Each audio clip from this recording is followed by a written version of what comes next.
What is going on, everybody? Welcome to the Tuesday night edition of the Playmaker Pod. I'm your host, Isaac. This is Joseph. We're going to get started by talking about NBA once again. Monday night action. We had probably the most interesting game of the night, which was Minnesota versus Sacramento. Both these teams are fighting for positioning in the West. Minnesota is trying to keep their play-in hopes alive. Sacramento's fighting to get a top 2 seed, and Minnesota ended up coming out on top despite a 29-point effort from De'Aaron Fox and a 24-10 night from Domantas Sabonis. The Minnesota Timberwolves were able to hold them off with, I'd tell you, it was they had 7 players in double digits last night. So Minnesota got their points from everywhere, and they're able to hold off the scoring onslaught that came from De'Aaron Fox. What do you think about this game, Joseph? Yeah, Minnesota's won 4 games in a row. I remember we talked about them when they got smacked by Philadelphia when they're fully healthy and Embiid only played like 3 quarters. They got smacked by them. Ever since then, they've been playing really good, especially against one of the top teams in the West. The Kings, they've been really consistent as of late as well. Sabonis and Fox were the only, I guess Barnes too played well for them. It was basically Fox and Sabonis though. Fox had 29 points, 6 assists, 4 rebounds. Sabonis had 24, 10, and 4. It's pretty good stat lines for them, but they couldn't get the job done. It was a close loss though. It was only a 4-point game. But yeah, Minnesota, it wasn't even Anthony Edwards who was the leading scorer. It was J.D. McDaniels. Minnesota was one of my favorite teams to watch in general in the NBA. Yeah. Even though they were struggling at the beginning of the year. But McDaniels is actually one of my favorite players in the NBA. And it's probably pretty crazy to say this, but I think in a couple of years, Anthony Edwards and McDaniels could be on that level. Of like, if McDaniels continues to develop, because his scoring went up this year. And he's been more efficient as of late. Like the last 3 weeks, he's been more efficient scoring. And his defense is like way better than the guys I'm going to mention then. It's like a Jason Tatum and a Jaylen Brown type of duo in a couple of years. I'm not saying right now. Not even next year. I get what you're talking about. Yeah, because Anthony Edwards can get on the level that Jason Tatum's on. I believe in a couple of years. I could see Edwards getting on that number 1 type level. Yeah. McDaniels. Jaden McDaniels is a wild card, though. And McDaniels just develops his scoring. I think he can get to Jaylen Brown's level. Because even if he just averages like 23, but he's like a way better defender than Jaylen Brown. Because a lot of people have this in their mind that Jaylen Brown's a great defender, but he's not. So, yeah, Jaden McDaniels is already a better defender than him. All he needs is that scoring. So even if he just averages like 23 and 5 and he plays with elite defense, because I think, to me personally, he's the best on-ball defender in the NBA. To me personally. NBA. Yeah, that makes sense. And you bring up the Jaylen Brown comparison. I'm pretty sure Jaylen Brown at the start of his career wasn't that great of a scorer either, even though he was a top 3 pick. If I can pull up the stats here. Yeah, I'm pretty sure. Yeah, it took him a minute to get his scoring going. So that might not be like the worst comparison. All right, so his rookie year, Jaylen Brown. Damn, hold on. It doesn't even show me his points. It's giving me like all these useless stats. Yeah, I think he like barely played at all, too. Or he still struggled scoring in the beginning of his career, but yeah. Oh, okay. So here it is. His rookie year, he put up 6.6 points per game. 2017, 2018, his second year, he started putting up 14. The next year, he regressed and only put up 13. And he was getting solid minutes, too. He was getting 30 minutes a game in his second year, 26 his third year. But it wasn't until his fourth year in 2019 where he started becoming a 20-point per game scorer. And ever since then, it's only gone up 24, 23. And now to the point where he's putting up 27. So I'd say it's very possible for McDaniels to get on that level too. Like I tell you bring up the Jaylen Brown comparison. He was never the greatest scorer. He went 3 years only putting up no more than 15 points. He put up like 14 points. So how much is McDaniels averaging right now? Averaging 13 right now. Yeah, so I mean, I can't see the similarities. I get what you're talking about too. If Minnesota is able to get that, plus his defense, that could be pretty crazy for. I'd say that could be pretty crazy down there in the West. I'm not gonna lie. Yeah. Yeah, they won this game against Sacramento too without a Carl Towns. So it's pretty good win without their second best player. Cause yeah, I tell you, the scoring came from everywhere. Yeah. Yeah, Kyle Anderson had 15 points and 11 assists. That's surprising. Gobert had 16, and 4. Pretty good selling from him. Conley, 16, 3 and 2. Yeah, I just don't see this team going that far in the playoffs still, though.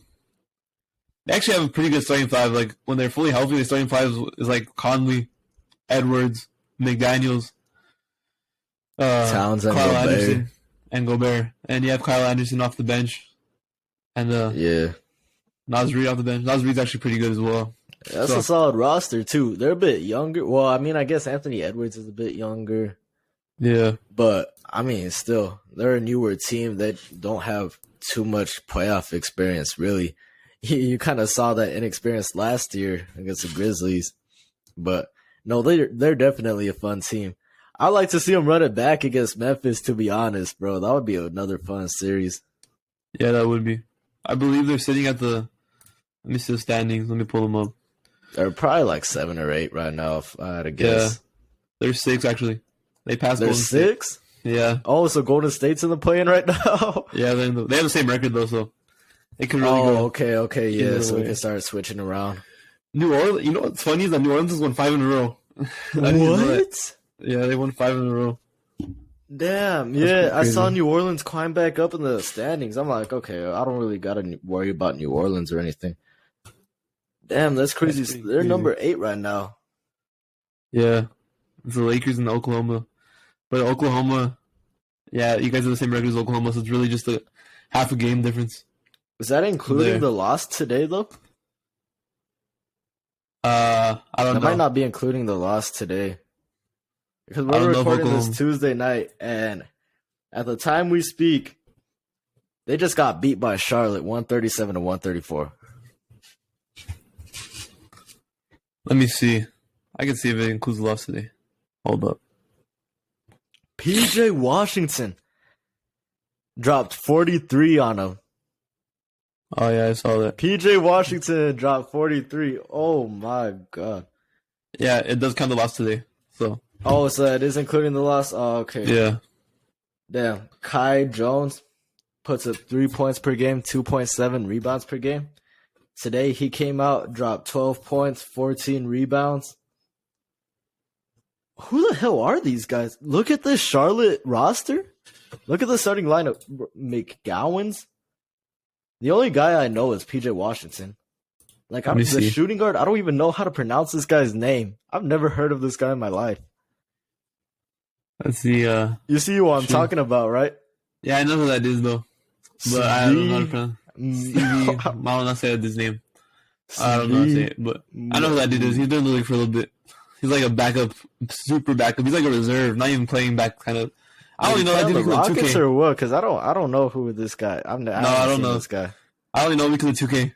And 2K is like a 70 overall. Yeah, I think he's on Philly. I think he might have been on Philly last year. I think that's the only reason I know. Oh, so that's why you know? Yeah, I know him from somewhere.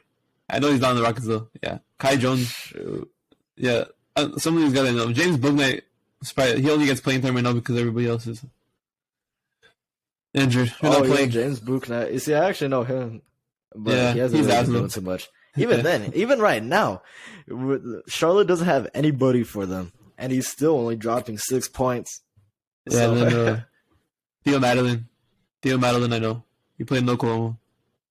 Oh, okay, yeah. Yeah, but this team, bro, that's tough, it's pretty, bro. I don't know how the hell they started getting on this damn winning streak. Yeah, because of this game, they didn't have Gordon Hayward, Kelly Oubre, Rozier, Cody Martin, Dennis Smith. They're missing their whole lineup, basically.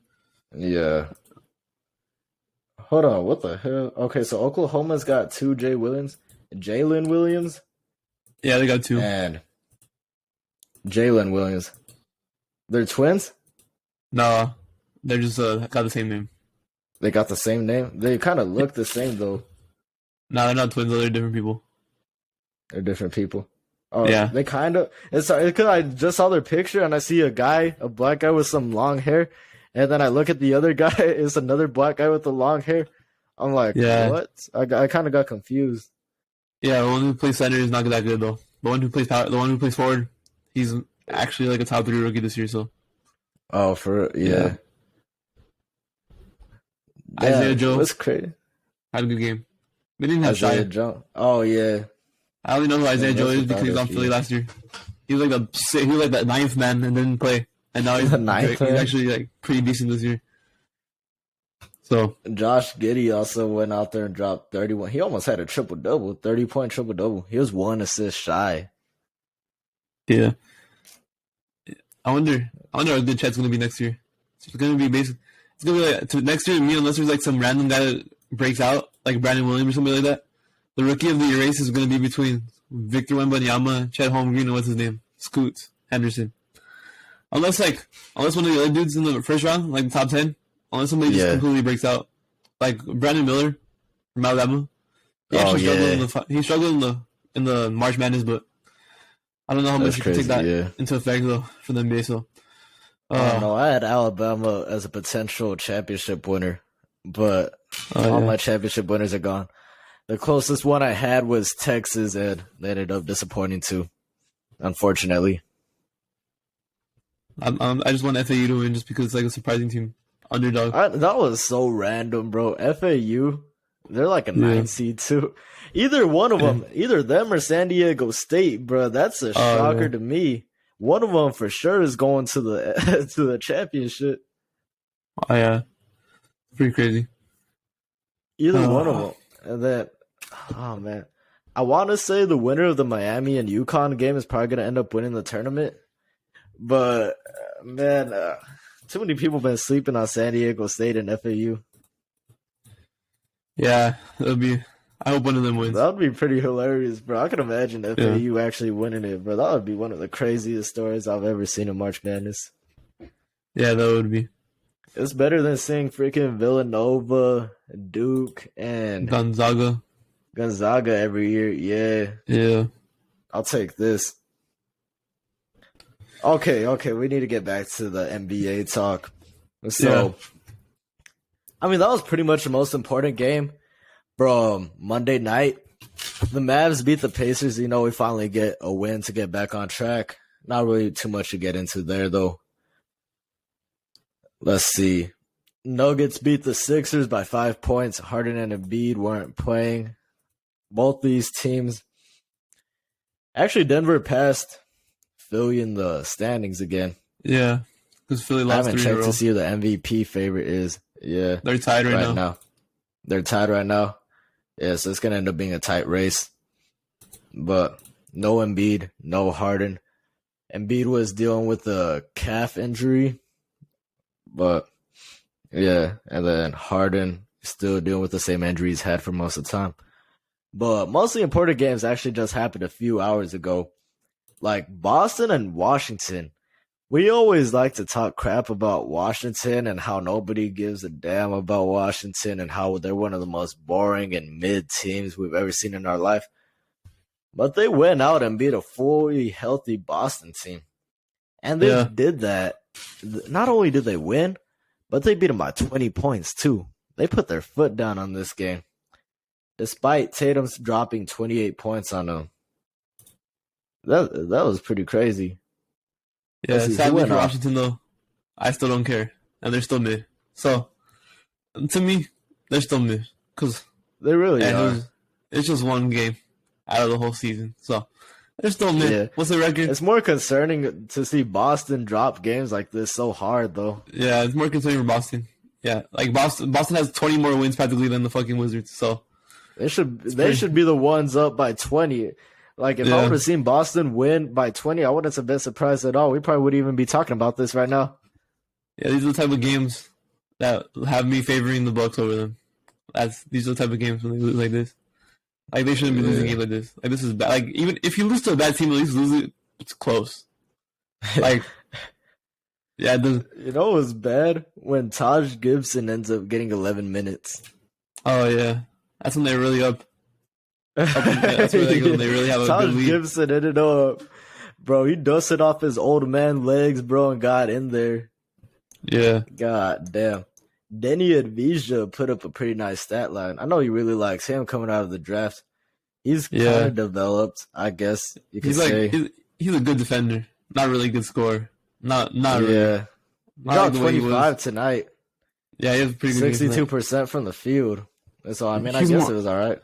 He's starting to be a guy that would just rather have off the bench, to be honest. For Yeah. Like in a contending team, he'll be a good bench piece. Like for a contending team. 'Cause he's like a contender. He's like an all-right shooter. He's not the best, but he's a good defender. So Yeah, he's like, you can't rely on him to be one of the stars of your team, though. One of Nah. the main contributors. yeah, you can't. So yeah, he's still a pretty good NBA player though. His career's not gonna end after one contract, so that's always a good thing. Yeah. And probably not. Kispert had a decent game as well, 15. Porzingis was the main guy, 32, 13 and 6. It's a pretty good game for Porzingis. Boston, yeah, like we said, Boston had good game from Jason Tatum, but not really from anybody else. Everybody else had like a average night. Like it was an average Marcus Smart stat line, and then Jaylen Brown underperformed. Yeah. And the only other guy that scored double digits was Malcolm Brogdon off the bench. So, yeah. Pretty true. Let's get to the next game. Oh, you still want to go on Yeah, I about just want to this talk one? about their bench. Yeah, their bench just didn't do anything at all. Nobody did anything. Grant Williams played 26 minutes and he had 8 points. It's pretty crazy. Oh, man, I'm not surprised by that. I mean, honestly. Yeah. Grant Williams is Grant Williams. But as we speak right now, the Warriors are getting smacked by the Pelicans. And this is at home, too. Actually, it was a bit worse right now. I think Golden State just hit like a 3 or something. Because now it's only 63-48. So it's only a 15-point game right now. Right now, when I looked at it, it was an 18-point game. That's why I'm like, oh, damn, they're getting smacked around quite a bit. But, yeah, it's pretty concerning for the Warriors at home. Maybe, depending on how long this episode lasts, maybe the Warriors will get back into it during that time span. But not looking too good for Golden State right now. Yeah, the Pelicans could win, what is it called? Didn't they have 6 games in a row? Or 5 games? Bro, that would be insane. Yeah. Imagine they I don't know where the hell all this came from. Yeah, that'd be funny. They sneak back into the playoffs. All right, yeah, that'd be crazy. The next game that was the most interesting that just happened, I think it just ended like 30 minutes ago. Cleveland at Atlanta. I believe, I don't think it was a buzzer beater, but DeJounte Murray hit a clutch. Oh, no, it wasn't a buzzer beater. He just hit a clutch shot at the end of the game. It was a mid-range jumper. They ended up winning by 2, so it was a clutch shot for him. On the Atlanta side, Trae Young really didn't do anything today. 16 points off 4 for 15. Efficiency, he had 10 assists. DeJounte Murray had 29 points, 5 assists, 4 rebounds.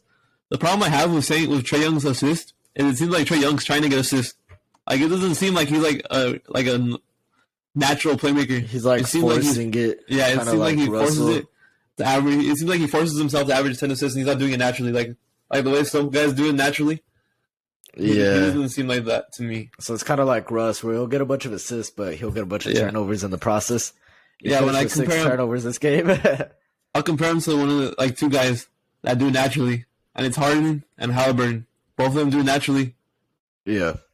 And those are probably 2 of the best playmakers in the NBA right now, just at the point guard position, you can just say, because they're like the leading guys. Trae Young's 3rd, I think. But to me, I don't really consider Trae Young in the level. He just forces it, yeah. Yeah, like of Harden and Halliburton. To me, Harden and Halliburton are like true playmakers. Trae Young's really not that to me. He's more like I think he's probably gonna be better than Westbrook. He could be better than Westbrook. He hasn't won an MVP. Westbrook has an MVP, so it's more of a comparison to Westbrook. Even it's like opposite of Trae Young and Westbrook though, because Westbrook just like he's like a slasher. Trae Young a shooter. Yeah, but their assists. I was just talking about like forcing assists. Yeah, that's what I'm talking about too. Yeah, the both of them. Okay, yeah. Westbrook, as far as play styles, they're the complete opposite, bro. I don't even think Trae can dunk. I don't think I've ever seen Trae dunk in my life. Probably a standing dunk is probably all you can do. So, Westbrook to me is still a little bit better of playmaker. Some nights he's a little bit better. Some other nights he has like 6 turnovers. Yeah.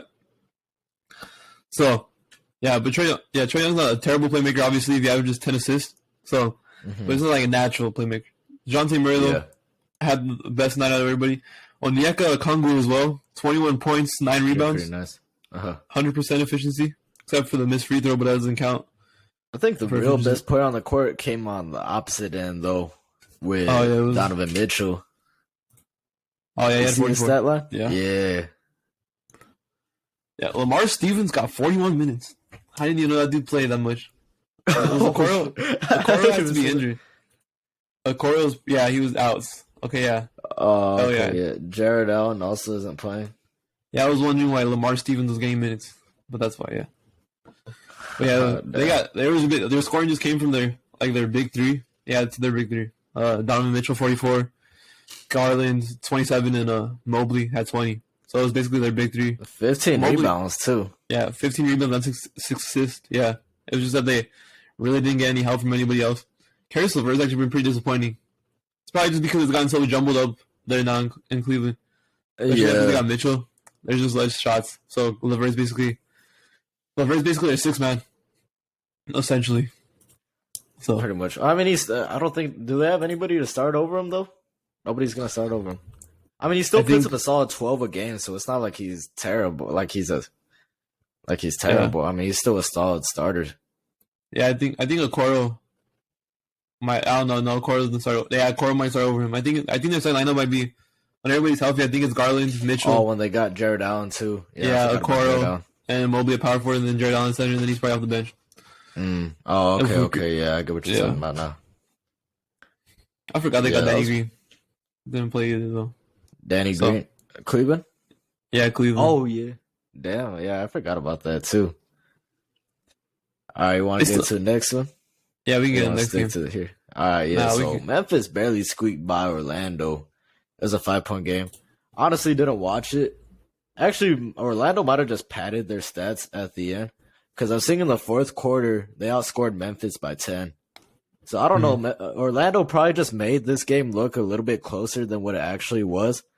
Memphis probably was blowing them out most of the game. I don't know if it was actually a scare or not. I just see the final score. But all I see is Orlando outscored them by 10 in the fourth and still lost by 5. So I don't know, actually. Memphis probably could have been blowing them out the entire time. Yeah, I didn't watch this game either, but I know that Memphis has won 7 games in a row. So they're pretty hot as well. They probably have the second seed. Well, yeah, it's more than likely locked up. There's like 7 games left in the season. Sacramento has been losing, yeah.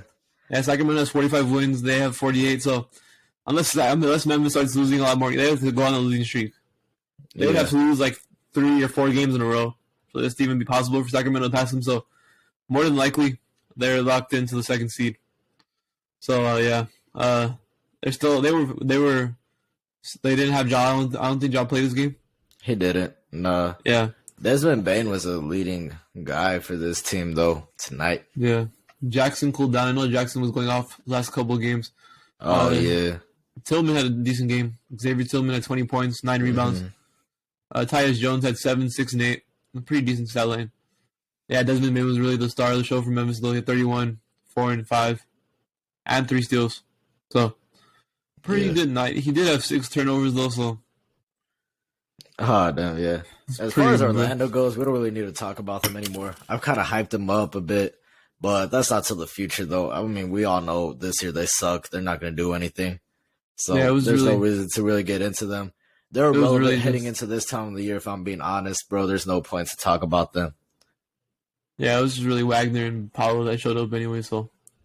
Yeah. Not much to say about that. You want to get into Miami versus Toronto? Because now there's only a 2-game gap between them. After Toronto put a beating on Miami.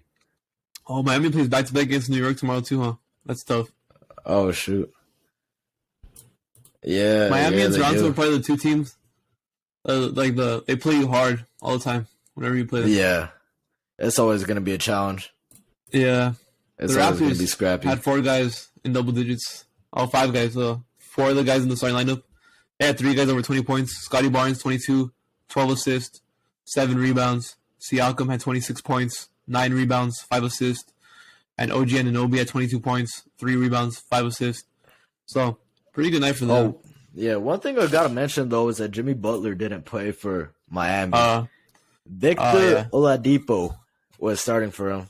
So that could have been a big reason why they ended up losing the way that they did. Oh yeah, Victor Oladipo. Yeah. When you got Victor Oladipo coming in for Jimmy Butler, I think that's a pretty big downgrade if you ask me. Yeah, you know what I know they're doing now. They're resting Jimmy Butler so they can go hard against New York because they don't like so New they York. could beat New York's ass. Yeah. Remember I told you last time it was like they circled the game on the calendar and they were ready for them? Yeah. That's the same. I guess they're trying to do that again. They're trying to make sure they beat New York's ass. Yeah. Yeah, but I was looking at New York's record. They're pretty safe unless they start losing. Unless they go on unless they go on another losing streak, they're pretty safe for their fifth seed at least. Because they're 3 games away from Miami, and Miami is the closest one to them.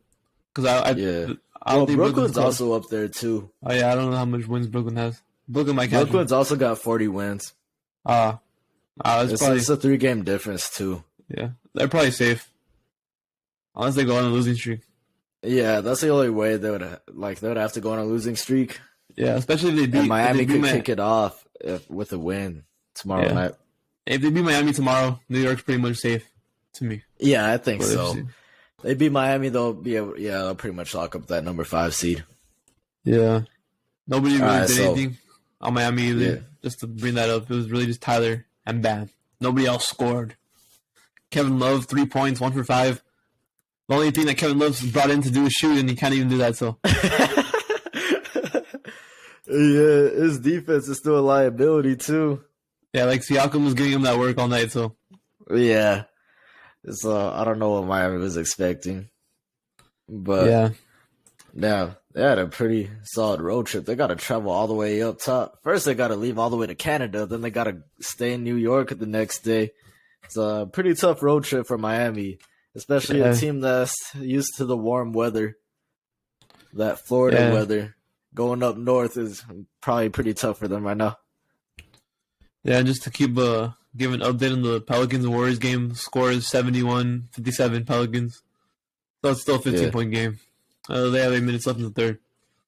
All right. Since we're already on the topic of Miami versus New York, you want to just start with that one for the preview, that Wednesday night preview? Yeah, I actually forgot about that. I was actually about to move on to a different topic. Thank you for reminding me. We got to get that preview because, we're already talking about Miami versus New York. Yeah, so I'd say Miami's had this game circled on the calendar. I think they want this win a lot more.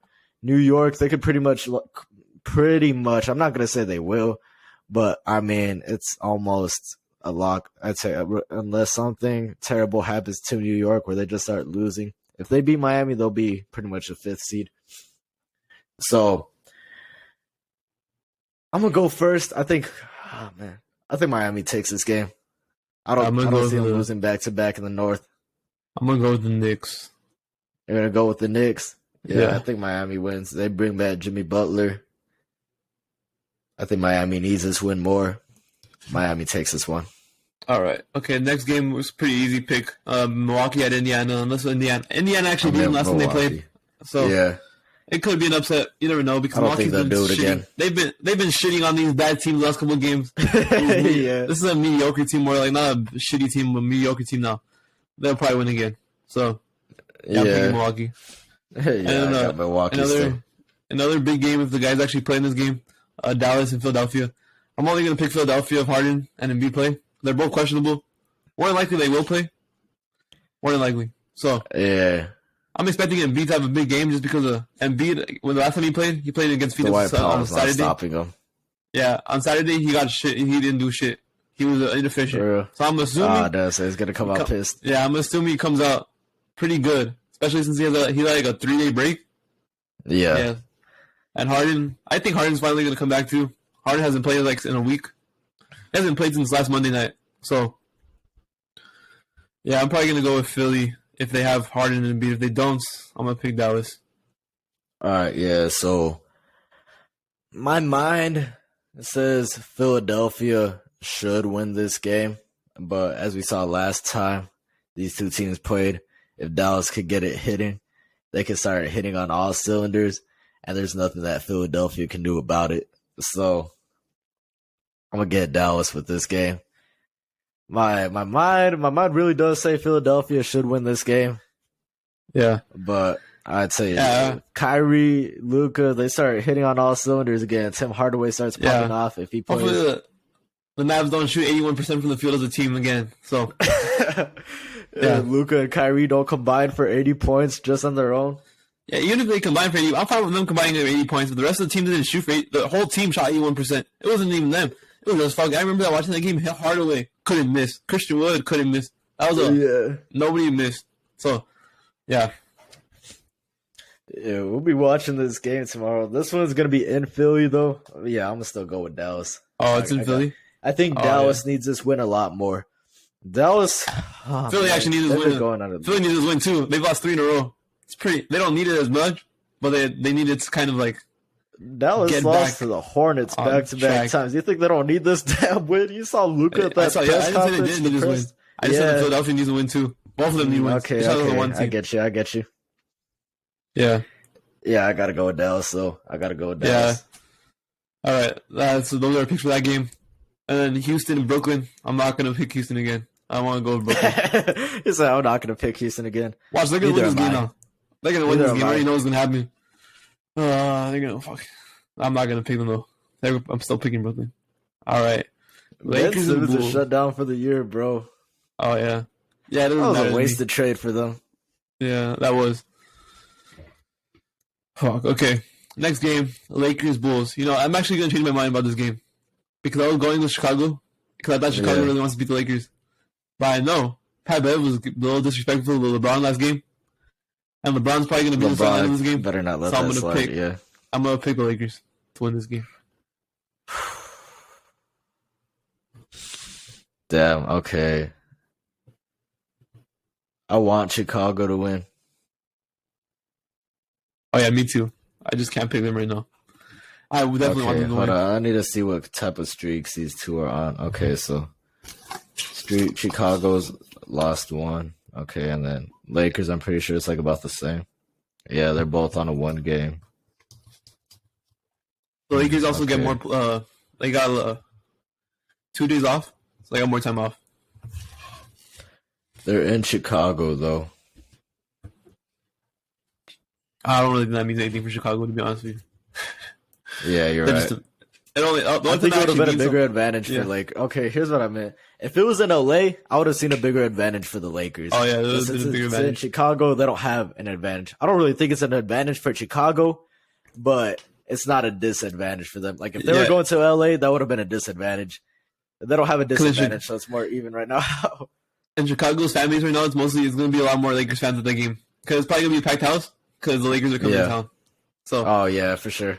I only consider it's because I only consider home court advantage when the team's actually good. Like for the Dallas and Philly game, that's like real home court advantage because Philly, especially Philly's fan base, those guys are toxic. So that's like a Chicago's fan base. Luka's white. Yeah, Chicago's fan base is like it's like Chicago's fan base is like they're only hyped up when they're winning, and right now, that's true. They're mid. Yeah. Well, like you said, that home court advantage. At least Luka's white. What's his name? Kyrie might be getting some things said at him, but Luka, he should be all right. Just dealing with that. But the Lakers. Okay, I'm sorry. Philly fans aren't racist. All right, I'm joking around. But the Lakers versus the Bulls, right? Damn. Okay, you know what? I'm gonna take Chicago. Give it Chicago. I've been holding it back for too long. Give it Chicago. Okay. All right. I like Levine. Next game, Utah, San Antonio. I'm going to take Utah. I can't take San Antonio, bro. I don't think I'm going to ever pick San Antonio for one of these games. No, I'm not picking them either. I'm playing with the fucking Pistons. Can't see a situation where I see myself saying San Antonio is going to win this game. Yeah, only they're playing the Pistons. So, I would probably lean San Antonio. Like the only way. Because even if they play the Rockets, bro, I could feel pretty comfortable saying the Rockets would win that one. Yeah. I like the Rockets roster a lot better. Even though they say they play like kids still, I like some of the players on the roster way more than I like the players in San Antonio's roster. Yeah, the last 2 times we played them, we smacked them twice. We won by 20 points each time. So yeah. I see. I could take Houston. All right, what's up next? Next game, another good game. LA at the Clippers at Memphis. Oh, okay. I think I'm gonna go with Memphis. Memphis has been rolling. They also at home, so Yeah. Ja's Okay, probably what's the gonna Clippers streak? Ja's probably gonna be in this game. I'm pretty sure they just won though. They beat. Yeah. All right, so the Clippers are 7-3 in their last 10. Memphis is 9-1. All right. Yeah, I think Memphis is the right pick for this game. I got to go with Memphis too. All right. Next game, Detroit at Oklahoma. I'm gonna pick Oklahoma. We can't go for Detroit, right? I mean, nobody. No. If you go for Oklahoma, Detroit, that's already Oklahoma's a playing team, and they have 21 more wins than the Pistons. So that's all you have to say about that. Yeah. Yeah. Yeah. All right. Next game, we got Sacramento at Portland. We got West 2 more Coast left. games. Yeah, I'm not going Portland. for Portland again, bro. I went for Portland to beat New Orleans, bro. I'm never going for them again. For at least for the rest of the year, bro, because Dame Lillard is out.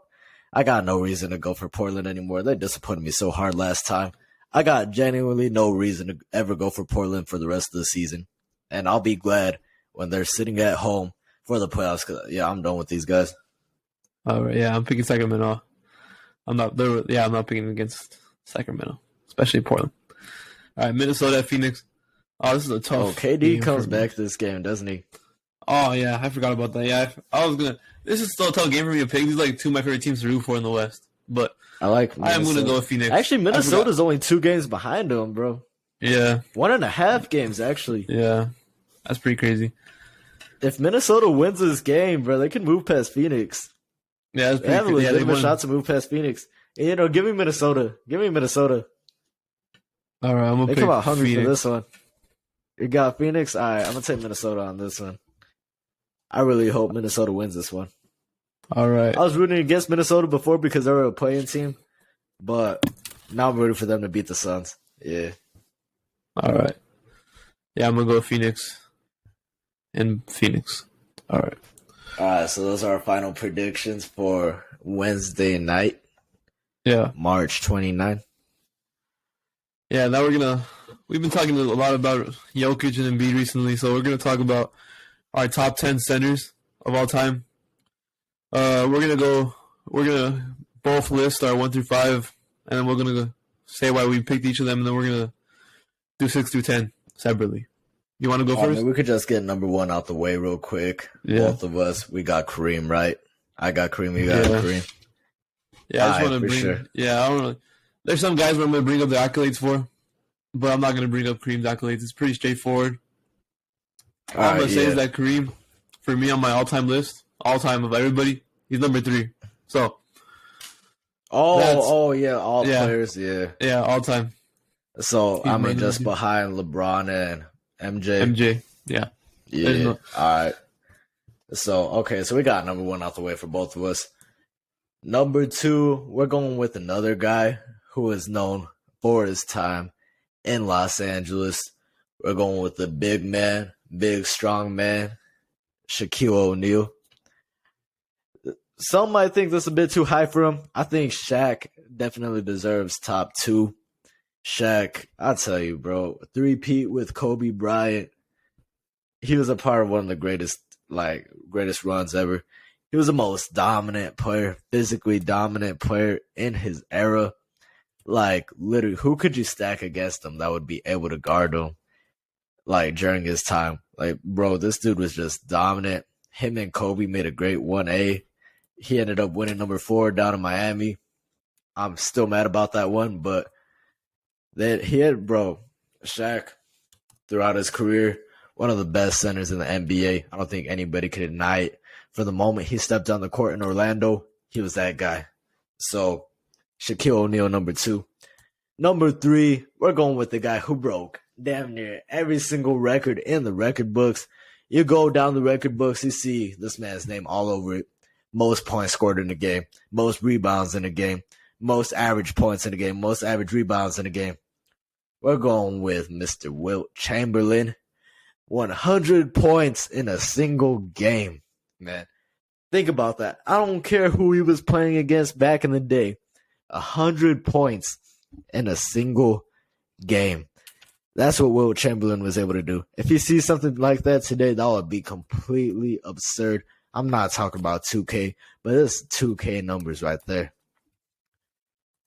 not only would he do that, he'll put up like 50 rebounds. Bro, all you gotta do is look up Wilt Chamberlain's stat lines, like on freaking Google, and you'll see images all over the place of him putting up like 20 points, 20 rebounds, 20, bro, just all over the place. Stat stuffer. Probably has like 100 kids or something like that. Wilt Chamberlain, number 3. Number 4, we're going with the Dream. Hakeem, the Dream, Olajuwon. I'd say he was one of the best, probably the greatest defensive center of all time, if I had to guess. Not even that.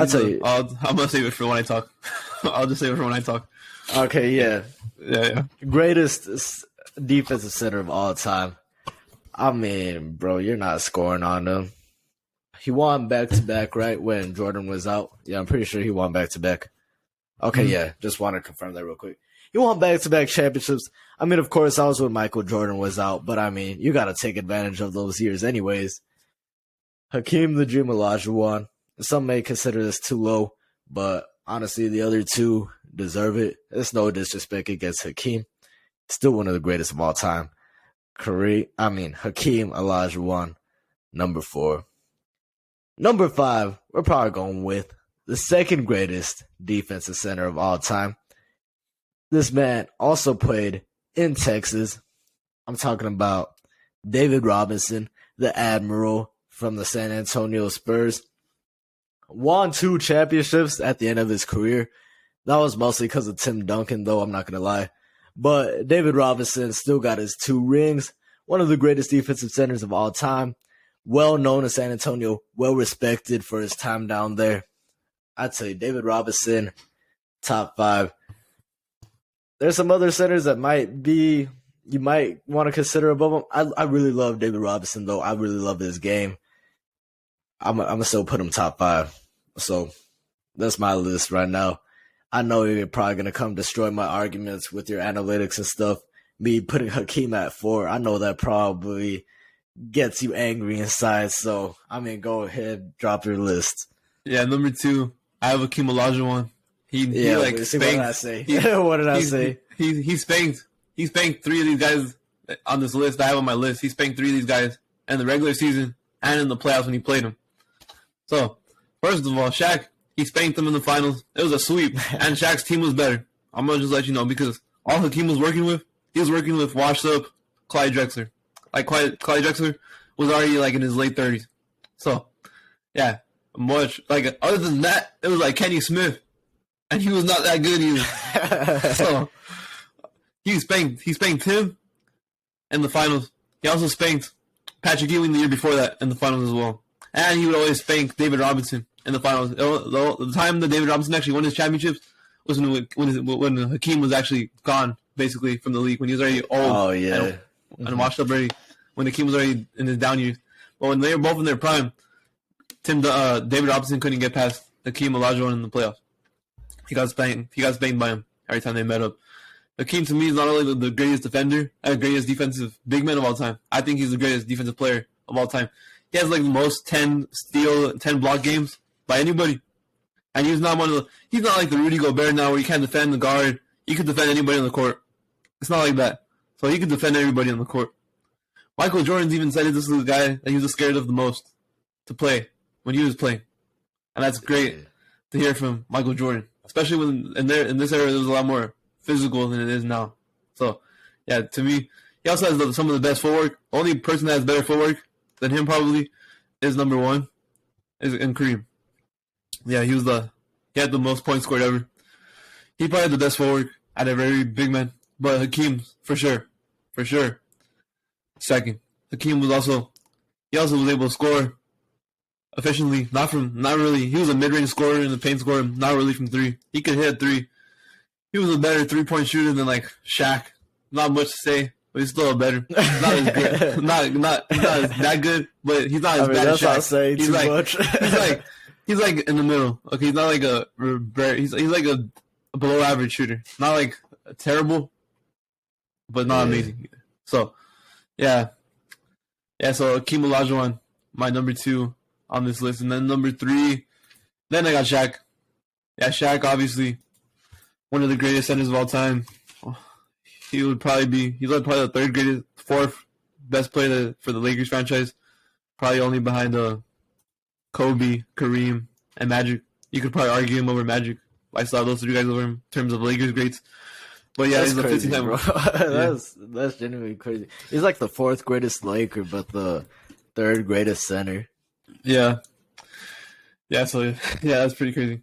And so yeah, he's a Hall of Famer, obviously, 15-time All-Star, 4-time NBA champ, 14-time All-NBA, 3-time All-Defensive Team, 3 times Finals MVP. So yeah, he was a 2000 MVP as well, regular season MVP. So yeah, he has all the accolades. He's just not. He was one of the most dominant players to ever play.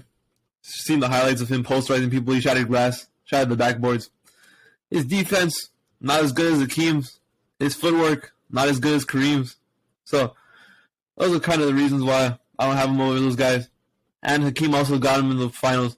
They played each other like in his 3rd season, like his 4th season in the NBA. But that's a good enough sample size for me to say that Hakeem, like he averaged 29 that year that they played each other. That's already like amazing numbers in your 4th season. Like that's already good enough to say Hakeem played him when he was really good. So it wasn't like he didn't play him when he was really good. His prime still those Lakers years, but he played him, and he played him when he was still really good. So Hakeem did get him. Yeah, that's one of the big reasons why he edged him out. I also think Hakeem's defense is like not even close to Shaq. Not even close. Like Shaq was alright. He's an alright defender, but it's just like when you're that big and dominant on one side of the ball, it's just gonna be. He was also pretty fat, not fat like muscle fat. He was pretty buff, so he was pretty slow as well. He was slow as well, so it's like I'm not gonna expect him to play amazing defense when he's like that. He didn't have like the Hakeem and Kareem build. Those guys were like slim. Like you know what I'm talking about, right? Those guys were like slimmer. I know what you're talking about. Yeah, he's got more weight to him. Yeah, he's more buff. Just the way that you said it. Yeah, he was also pretty fat. Yeah, he was pretty buff. Mm-hmm. So yeah, I wasn't gonna expect him to play elite defense. He was still a pretty good defense. Obviously, he's still gonna average the blocks because he's 7'1". He's that athletic. So yeah, he's just not on the same level as Kareem and Hakeem because those guys are both better defenders. And Kareem was just unstoppable as a scorer. He had the hook shot. Nobody could guard it. So, yeah, he's 3rd on my list. 4th on my list, I have Wilt Chamberlain. He holds the record for the most points scored in a single game, 100. So, yeah, he's still. I don't think. The only thing is, I don't think he would be. I don't think if they all played in the same era, like the 3 guys I just named, I don't think he would be as good as the 3 guys I named. Hakeem Olajuwon was probably the guy who could probably transfer the best to current basketball. Olajuwon? Yeah, Olajuwon is probably the guy who could transfer the best because he's the most. He's probably the most athletic out of them. I think he's more athletic than Kareem. Honestly, yeah, Shaq would be dominant on the offensive end. The only problem is, like you said, he's got a bit extra weight to him. So I don't know if he'd be able to hold up on defense the same way he did back in his day. Yeah, so these numbers, I really can't take these numbers. I don't really like taking these numbers into consideration that much because they played at a different time. Yeah, because his rookie year was 1959. So that just says how long ago it was. He averaged 37 in his rookie year, so yeah. He averaged 38, 50. Yeah. I can't really take these numbers. Like, when the NBA started getting closer to what it is now, he was averaging 24, 27, 33. Those are closer to what he would probably average. I don't know if he would average actually that closer today. But, yeah. It was dominant years when he was in Philly. I don't even know how to consider this because he started off in Philly, then he went to San Francisco, but they were the same team. Then he went to 76ers. They were actually Philadelphia now. And he went to the Lakers. He has a couple of championships, I believe, as well. 2-time champ. Surprised he doesn't have, although he does have more MVPs. He has 4. So, yeah, he's 2-time defensive player of the year.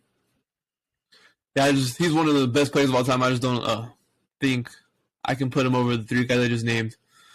And then 5, I have Bill Russell. He's also he might be the 2nd best defender of all time at the big man position. Like you can talk about the era he played in, but you can't take away his defense from him because he was legitimately. That's what he was really about, his defense. Yeah. He doesn't have many accolades for his defense, but I don't really need the accolades to show he was one of the best defenders of all time. So at the big man position, only guy that's better than him is Hakeem at that position. He wasn't much of a scorer. He averages about 16, 18. About that. For his total career, he averaged 15. But his highest career average was 18.9. So he wasn't much of a scorer, but he was an elite defender. He was He was a leader in the face of the franchise for the Boston Celtics when they won 11 championships. So yeah, those 11 championships and the 5 MVPs. He has more MVPs than Wiltz, and they played in the same era. And Wiltz was averaging like 50. So you have to imagine how elite his defense must have had to been just for him to get those championships. That means to get those MVPs, because they weren't just going to give him MVPs just for playing middle of the pack defense and averaging 18 points. Like, he has more MVPs than Wiltz. Yeah, I just don't know. His offensive game's not there really. But that's not really so what he still was. Putting Wilt over him. Yeah, I'm still gonna put Wilt over him just because Wilt's. Even though I was talking about, I really don't consider those. I really don't like looking at those accolades. He still has the accolades where he scored 100 in a game. I think the offense was just I mean, they pplayed in the same time. Yeah, they played in the same time, and Wilt put up way crazier 100. numbers than Bill did. Bill was just his defense. Yeah, I'm pretty sure he led the league though in rebounds most of the time. He averaged more rebounds than that's one of his main reasons. He averaged more rebounds than Wiltz. Most of the time they were. But Wilt would still grab like 30 Wilt rebounds. Was grabbing those. Yeah. So, but I'll probably still, leave Bill Russell here. His offensive game was not as good as the other guys. I don't want to sound like I'm disrespecting these dudes. I'm comparing them to the greatest of all time at their position. So it's not really, it's not really disrespecting them. I have to compare. I have to be nitpicky about what I compare. So I have what's his name? Bill Russell at 5. Okay, yeah. I'm just gonna add on to that because that's my number 6, right? Bill Russell. I mean, 11 championships. I believe it was like 8 in a row at one point. So those 10. I mean, my grandma was like a baby when Bill Russell was in his prime. So that kind of puts it into perspective on how much I could really tell you about like those Boston Celtics teams. But I mean, the 8 championships in a row, the 11 championships total. I mean, there's a reason why players are wearing that number 6 on their patch right now. Like that number 6 patch on their jersey. There's a reason why, and that's because Bill Russell was one of the pioneers of this game. Him along with Wilt Chamberlain, some of the pioneers of this game. Next up, number 7. It's going to come as a shock to some people. And some people might say it's a bit premature to be putting this guy this high right now.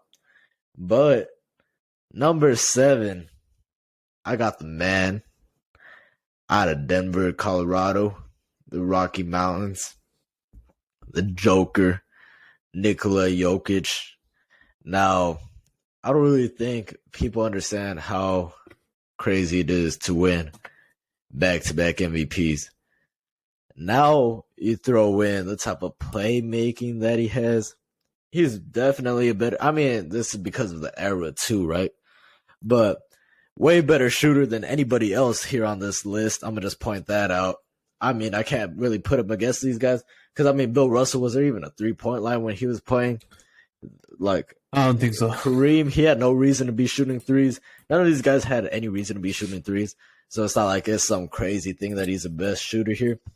But he's changing the game, bro. He's doing it in his own style. I tell you, the best playmaking I've ever probably seen from a big man right now. He's got back-to-back MVPs. Possibly could make it a 3rd straight MVP in a row. Like, I don't think people realize that Kobe only had 1 MVP, right? Guys like Dirk, they only had 1 MVP. Joker might get 3 back to back to back. People are like, bro, that's absurd. Nikola Jokic, I'm putting him at number 7 right away. I mean, there's not really too much to say about that. Number 8, it's a man out of New York, probably the greatest New York Knick of all time. That's got to be Patrick Ewing, right? He was pretty good in the East. Unfortunately for him, he put in the same era as Michael Jordan. And there's not too much he could do about that. There's not too much Patrick Ewing could have done about that. I mean, he had a shot when Jordan left, and he ended up getting beat by the Dream in the finals. So, but I mean, he's still probably the greatest Knicks player of all time. Knicks fans probably overhyped this guy, probably make him sound a lot greater than what he actually is. They probably have him like number 1 of all time if they were making like their top 10 rankings or something. But that's just Knicks fans. Patrick Ewing is still a great player. We're going to go into number 9, Moses Malone. He's one of the best scorers, probably one of the best scorers out of all these guys. Philadelphia 76er. I'd say I don't know too much about them. Like Moses Malone, I'd say it's a bit past my time. But, I mean, the accolades are there, right? Number 10, this is a player more of my time. And we're talking about Dwight Howard, one of the greatest defensive players of all time. When you look at him down in Orlando, bro, I mean, this dude was just dominant. Up until he got with Kobe in LA, I mean, he was dominating everybody. He went to the finals on his own, multiple-time defensive player of the year. I'd say people who watched Dwight Howard in 09, even though I was still pretty little, I mean, people who actually know what this dude was about, they'll tell you he's a top 10 center of all time. All right. I was just realizing something when I heard Moses Malone. I think you kind of disrespected him a little bit. I think I disrespected him a little bit too. I moved him up this list. I had him behind Patrick Ewing. I moved him up. I think he's better than Ewing and he's better than David Robinson. Like, you could argue David Robinson, but I think he's a better person. Mm-hmm. He doesn't have one less championship, but he has 2 more MVPs. He has 3 MVPs. He won the championship with Philly. He has a Finals MVP as well. He was the Rookie of the Year, 13-time All-Star. He played 20 years, Hall of Famer, 6-time rebounding champ, 8-time All-NBA. So, yeah, what's funny about this is that he was in Houston for like his really, really dominant years. Like his best year was in Houston. But then Houston basically moved off of him, and that's when they got Hakeem. That's pretty funny how that worked out. Yeah, because moved off of him. They moved off of him. I think like a year later, they drafted Hakeem. That was basically what happened. And then Philly, that's his first year in Philly, he won a championship for them. Yeah, he really dominated. He only has 1 less championship than David Robinson. But that last championship David Robinson won, he was running off the bench behind the big 3 of San Antonio. So it wasn't like my first championship he won here in that one for sure. Like, I'm not saying he didn't earn the second one, but it's like I can more Tim Duncan and Manu and Tony. Yeah, I get you. So I think the 3 MVP, he has 2 more MVPs, so I take that more into consideration of putting him over David Robinson. That's true. Because he got 3-time MVP. Yeah.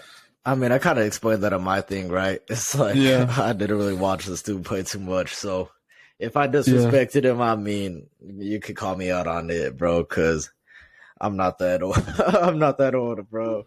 Yeah. You can kind of see it here. This is probably one of the, now I'm paying attention to this, he's probably one of the most underrated players to play.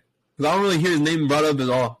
And it's probably because he played during that time when it was like Dr. J and what's his name, Magic Johnson and Larry Bird, so. Larry. He probably wasn't the most popular player during those years. So I'm pretty sure he won the chip with Dr. J in Philly. So I'm pretty sure that's how they won. But yeah, he's number 6.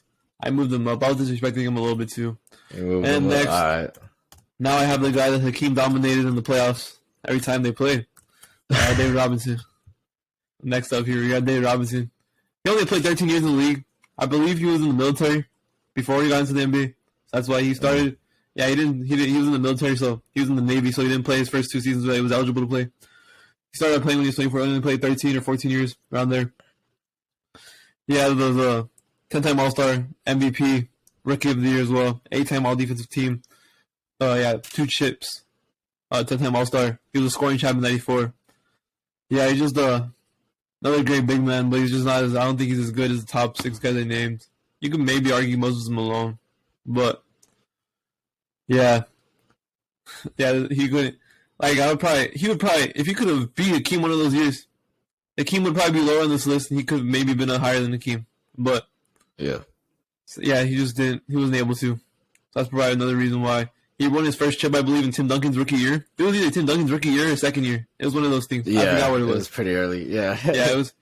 And the second chip, he was basically he averaged 8 points a game off the bench. So He only averaged 8 points a game?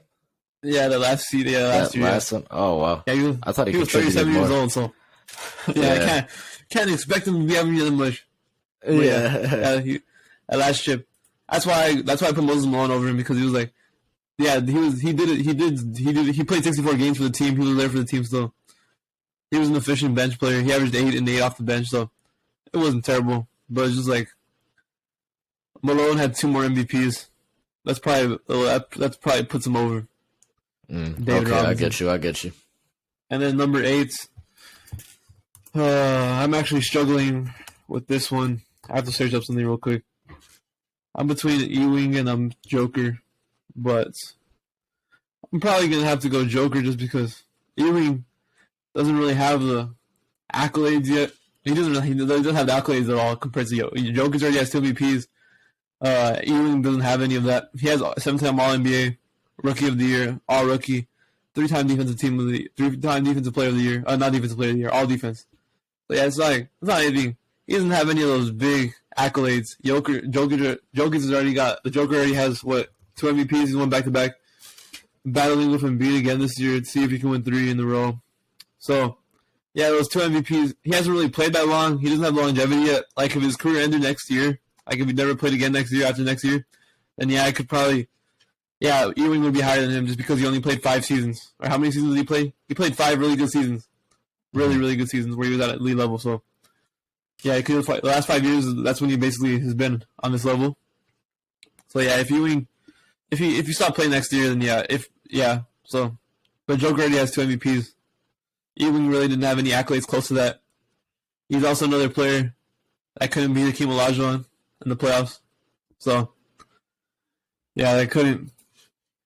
Yeah, I'm probably going to move him to 8 and Joker to 7. No. Joker's 8. Ewing's 9. Ewing. Oh, okay.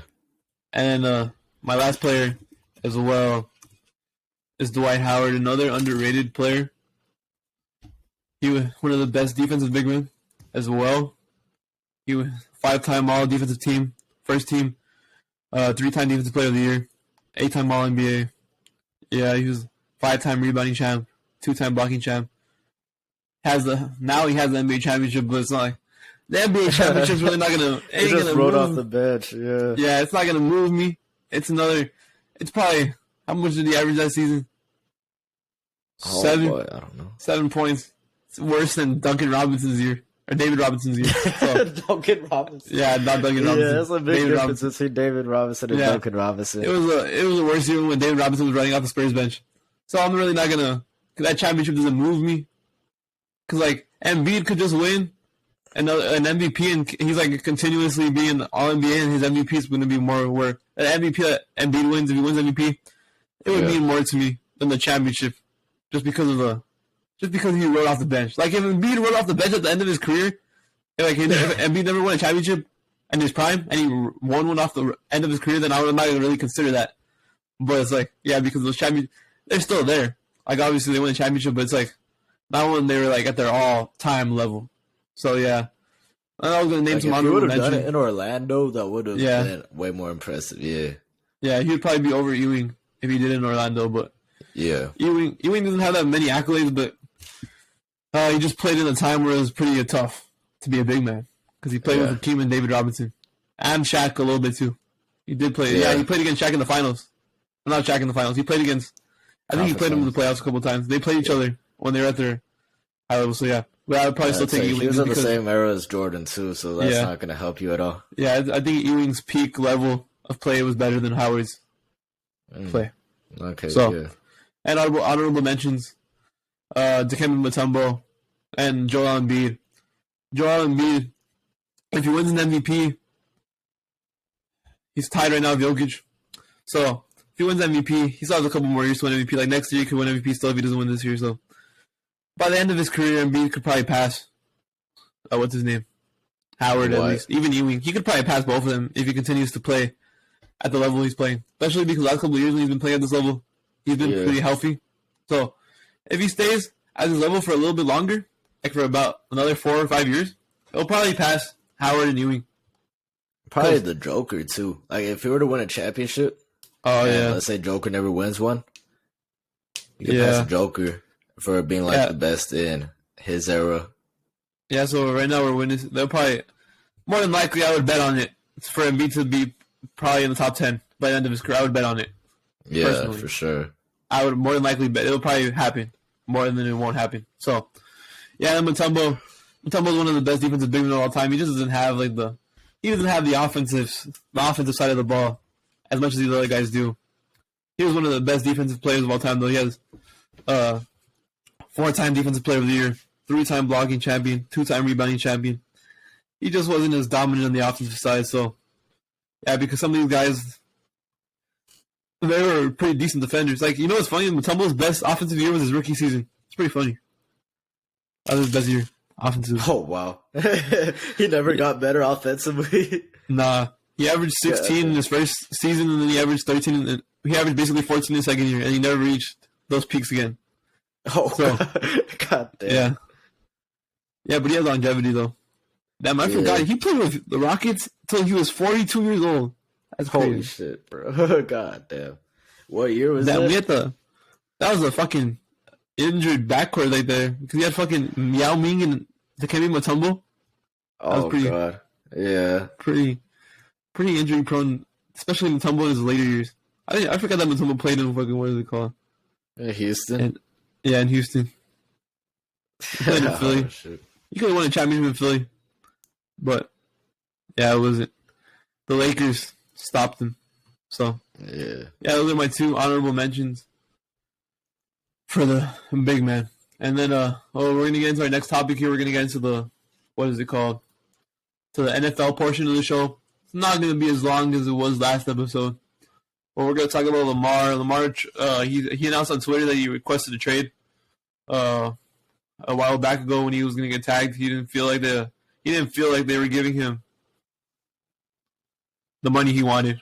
So, hold on. I wanted to get something cleared up here.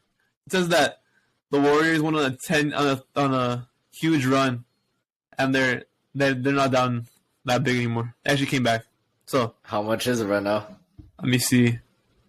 It's because I got the NBA notification. Let me find it. Oh yeah, they're actually up 105-98. 5 minutes to go. Oh damn! Oh shit! They're up by 7 now. And see, that's what I was saying too. I said, bro, depending on how long this episode lasts, the Warriors might come back, and who knows? But damn, that's crazy, man. I had a feeling some BS like that was about to happen, bro. Like I really did. That's why I didn't want to get too far ahead of myself by saying that the Pelicans were just smacking the Warriors all over the place. I had a feeling that some BS was gonna happen like that. But okay, yeah, let's get into Lamar Jackson though.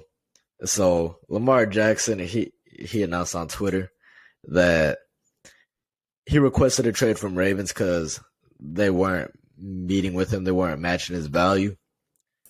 I don't know what he considers as his proper value, but so far it looks like teams haven't been willing to give it to him.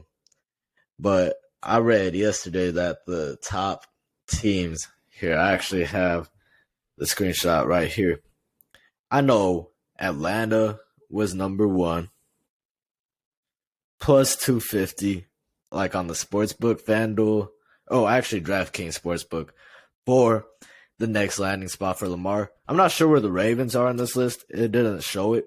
But the Falcons, plus 250. Indianapolis, plus 300. Washington, plus 450. The Titans, plus 750. I'd say it's not even worth reading the rest because it's plus 900.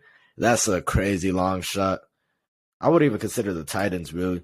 So, according to DraftKings, right, it's really between the Falcons, the Colts, and the Commanders if Lamar Jackson was to get traded. So I think Robert Virgil said today that they weren't even going after Lamar. He just said it today. Okay, so you could take out Washington again. So, I think the Patriots are probably the second time they've shot that. I think down. The Patriots are probably more of a option than Tennessee and what's his name? What's their name? The Commanders? Yeah. It seems like the I Patriots don't have even been think talking the about it. Patriots either. Yeah, I think Bill likes Mac Jones. I don't know. I can see it happening. I really can't. Robert Kraft was even talking about it the other day. Except that Meek Mill said to him, texted him that Lamar wants to play in New England. Wants to play there. Yeah. I don't know. I don't really think so. Especially if Lamar wants to get paid like top tier money. Nah, I think they just stick with Mac Jones. So that leaves two teams, right? Okay, I just want to throw this out there that Jim Irsay said earlier today that fully guaranteed contracts are bad for the league. That's why I didn't even think. That's why I was just like, I don't even see the Falcons being a contender either. Oh, unless they're just like, pretty much he's stuck. Pretty much he's stuck in Baltimore. I don't really see any of these teams making the actual move. I think most of them are just gonna, like the Colts. I think they're just gonna draft the quarterback. And I don't see them. It makes sense taking AR or, unfortunately, Levis. Maybe Stroud if he falls, if Panthers fall in love with AR. But and then Atlanta's just dick. Every time I hear them talk about Desmond Ritter, they're just dick riding him. So I don't know if it's just a ploy or some shit. I don't know if it's just they're doing it on purpose. But it seems like they're really committed to Desmond Ritter. So I don't think they're gonna trade for him either. Ian Rappaport also said last week that they were still having discussions between him and Baltimore. I still don't see. I think Baltimore is just wanting some other team to like figure out the contract and they're just gonna match it. I think that's what's happening. Honestly, because they're letting Lamar find out for himself, bro, that nobody else is gonna offer him that type of contract, bro. Nobody is as dumb as Cleveland is. So they're just letting other teams show Lamar that, like, bro, I mean, it's probably the grass isn't greener on the other side. People always think that the grass is greener somewhere else. Reality, it isn't, man. Reality is that other teams also aren't willing to give up that type of thing. I don't know. I mean, maybe it could have been solved if you had an agent. Because, I mean, when you have your mom as your agent, that might be pretty tough. Your mom is definitely going to hype up your value quite a bit. I'm not going to lie. If your mom wasn't hyping up your value to like the absolute max and making you believe that you are worth all the money in the world, then no, I don't know about your mother then, because I tell you, most moms would probably do that. So having your mom as your agent, bro, I don't know how much that is actually helping Lamar. If I'm being honest with you, it would have probably gotten a deal done if they had an actual agent. Like, who is that guy who got Laramie Tunsil's deal done? I don't know, but he's gotten paid. No, last two times. Saint Omni. It might be a real agent. I don't know. Apparently, he's like banned from the league or stuff. But I don't know. They were talking about it on the Pat McAfee show the other day. Saint Omni. So I mean, maybe if Lamar was with that guy, bro, he could have gotten a crazy contract too. But I don't know, man. I think having family involved with business might be hurting Lamar right now, if I'm being honest. Yeah, I think he still winds up just being in Baltimore. I don't think it's not gonna. I don't think it's gonna change. If there was a team to trade for him, which one do you think makes sense for both teams? Like, if there is a package that one team could offer, and let's say they were willing to pay Lamar, and it's a QB needy team, which package do you think would make the most sense? Because to me, kind of not being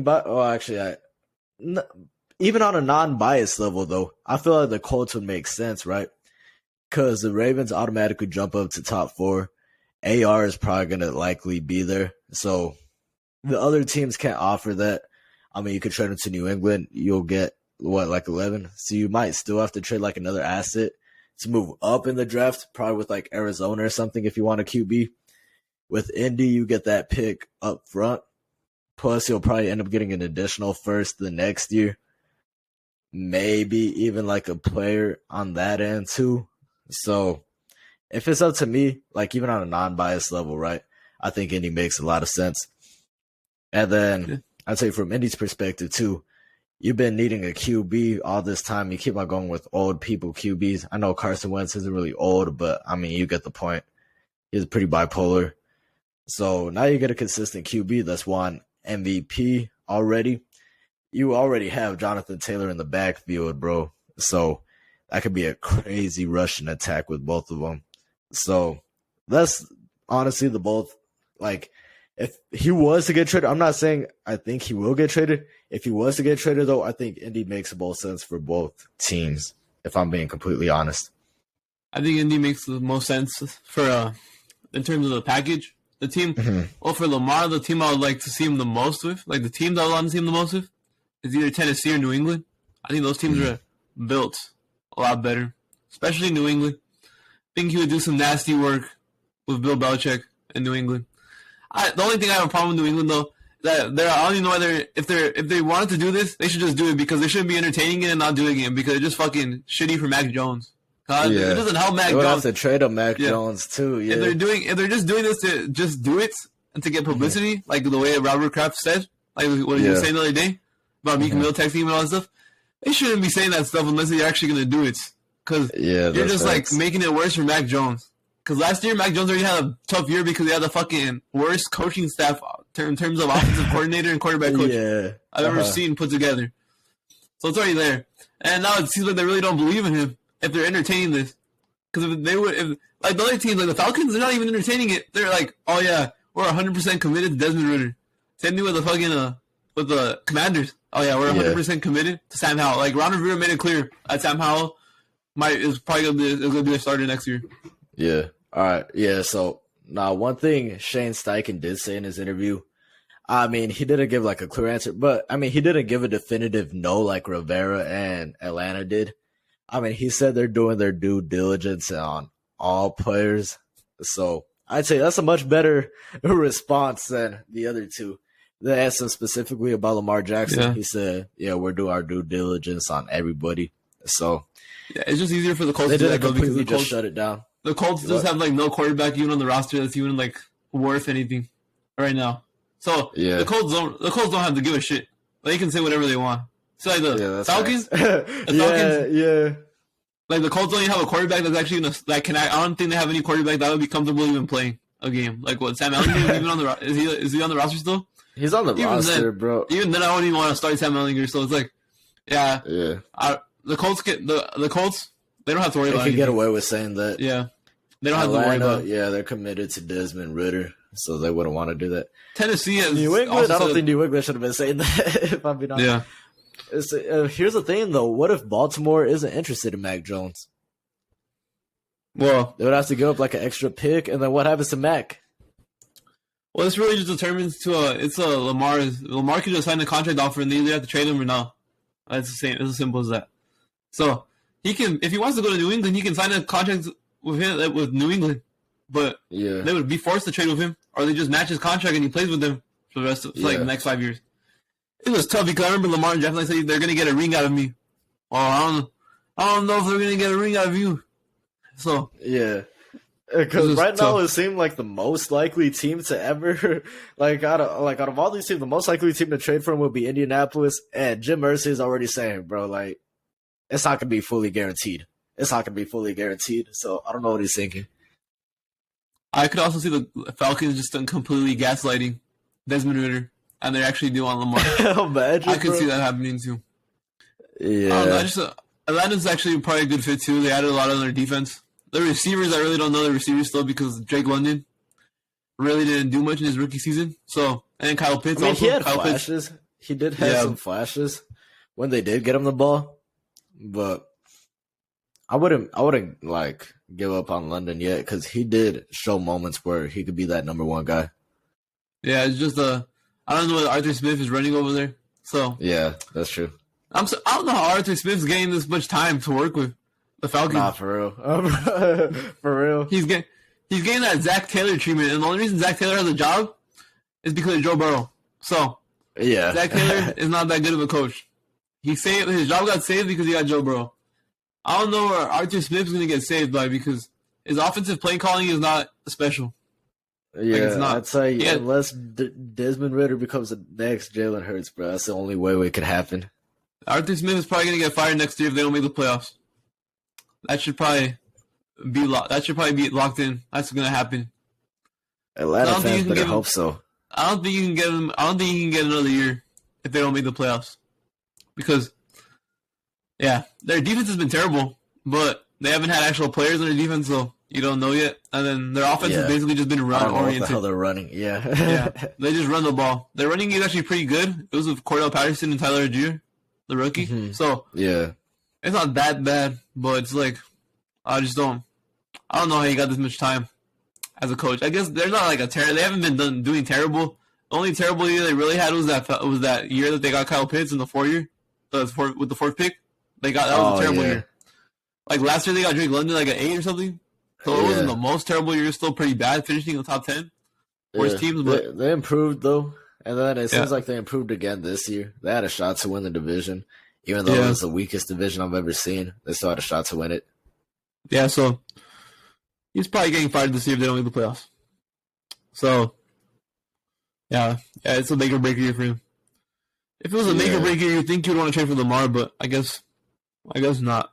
So I think Atlanta would be a pretty good roster with them. I could see them going to Atlanta, especially because it's an NFC team too. Baltimore would have to worry about facing them every single year.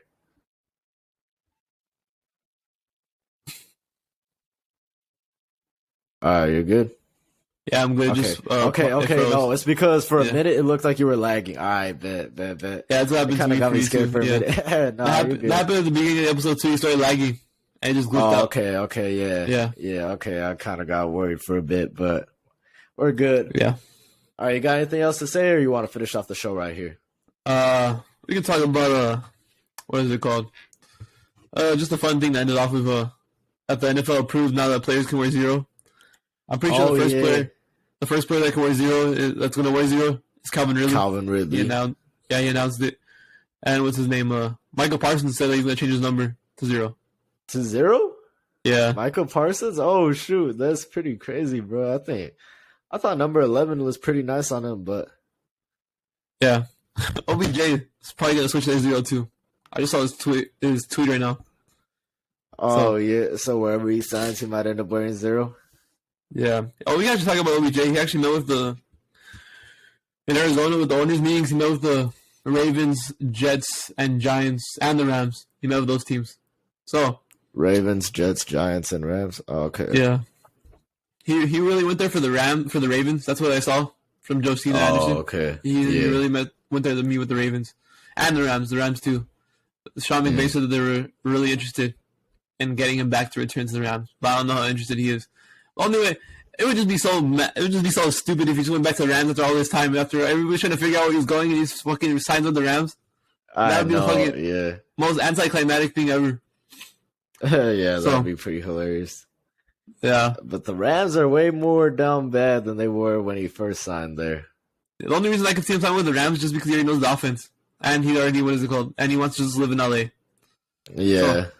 So, because I'm just letting you know New York's nice, but it's not as nice as LA. So that's the only reason I could see. It's definitely not as nice as LA, so that's the only reason I could see him signing with the Rams. I'll be super surprised if he goes to Baltimore. That would be the fucking most out of left field thing ever. To me personally, nah, for real. He probably has a better chance of winning the Giants than Baltimore. So I'll be really surprised if he goes to the Baltimore Ravens because there's like no connections there. There's no connections for them to even be there. No reason at all. Like the Baltimore might not even have a quarterback. They don't even know about their quarterback right now. So yeah, see, I can understand like the Rams because he has connections there. Even the Giants, he's like best friends with Saquon and Sterling Shepard. So I could understand, and that's where he started off this year. So I could understand those, but the Ravens don't make sense to me. That just kind of came out of left field because they need a receiver. Apparently, he's going to meet with Minnesota as well. He's going to meet with Minnesota. Oh, man, I don't know, but I mean, I guess he could still be a number 2 to Jefferson. So that wouldn't be the worst case scenario. Minnesota would be so anticlimactic too. I don't want him to go to Minnesota. I think I tell you, I really do think he wants a bigger market though, and I still see him ending up in the Jets at the end of the day. Yeah, I could see it not happening right now though, just because of like that's probably the favorite to land him, but just because there's like a 15-team race for this guy, so I don't know. I can just see it's only a few teams. Yeah, only a few teams because I really think the brand means a lot to him. So I'd say the city and the brand. So you could count out like teams like Baltimore and Minnesota and teams like that. that pretty much only leaves you with LA, New York, and if you still consider Dallas to be a part of the running, probably them. Kansas City, don't. Oh yeah, Kansas too. But they're the only team that could actually get away with that. Yeah, they're the only team that could actually get away with that. They got the best player in the NFL. They got two of their top. They probably got two of the top 10 players in the NFL because I consider Kelsey. Yeah, for sure. So their market literally. They're also defending champs. So it's like I'll make an exception for them. They're the only team that could get away with that. If I'm being honest, right now the only teams I consider actually I'm going to is the Jets, Giants, Chiefs, and that's it.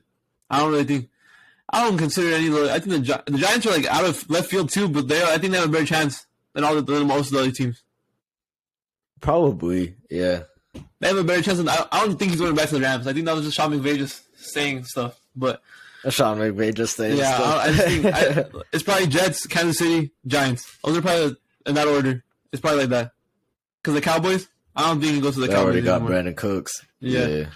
They're not going to pay him what he wants because I still see him getting like $12 million. And the only way I can see him going to the Giants is if the Giants get him for cheaper than what he wants. Because I don't think the Giants are going to want to pay him that either. Because Joe Shane is actually a smart GM. I think the Jets are a bit more desperate too.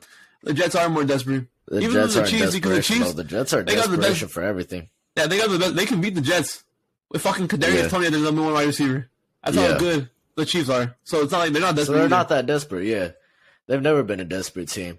The Jets, though, when you take a team that hasn't made the playoffs in like 12 years, and now you finally get a shot to make the playoffs, oh, you bet your ass they're gonna be desperate. You bet they're gonna be desperate as hell. I'm not saying the OBJ's washed, but he's gonna join he's joining the old. Oh, the guys that are like fucking past their prime and they join the Jets, like LaDainian Tomlinson and Ed Reed. Oh, it reminds me of that. Even Brett Favre. Aaron Rodgers and Brett Favre. Yeah, Aaron Rodgers. He's joining them in the old retirement home when they go to the retirement. When they finish off with the Jets. Yeah. Just because. Yeah. Hey, but like LT and Ed Reed are like the perfect examples of that. Nah, for especially them two. Even Revis. Revis went back and he wasn't as good either. Like he went back too. He was still alright, but it wasn't Revis Island though. Nah. He only spent one. He's on like a 2-year contract with them, and he got cut after 1 year because he went to the Chiefs. And yeah. Oh yeah, I remember that. Yeah. All right, that's probably gonna end the show off today. It's a late night episode, but yeah. Thank you guys for watching. Let's get a final score on that Pelicans and Warriors game real quick. 120 to 109, bro. The Warriors won. Oh yeah. So yeah, I'm actually kind of happy about that. I needed the Pelicans to lose. They were up by 18 at one point, bro. I had a feeling some BS was about to happen. So I guess we could end it off right there. Yeah, I was hoping for a Pelicans win just to continue their winning streak, but yeah, not today. They're finally cool enough. Yeah. Yeah, all right. Thank you guys for watching. I believe this is the 15th episode of the Playmaker Pod. So thank you guys for watching. Please like and subscribe. But yeah, thank you guys for watching. See you guys next time. Peace out.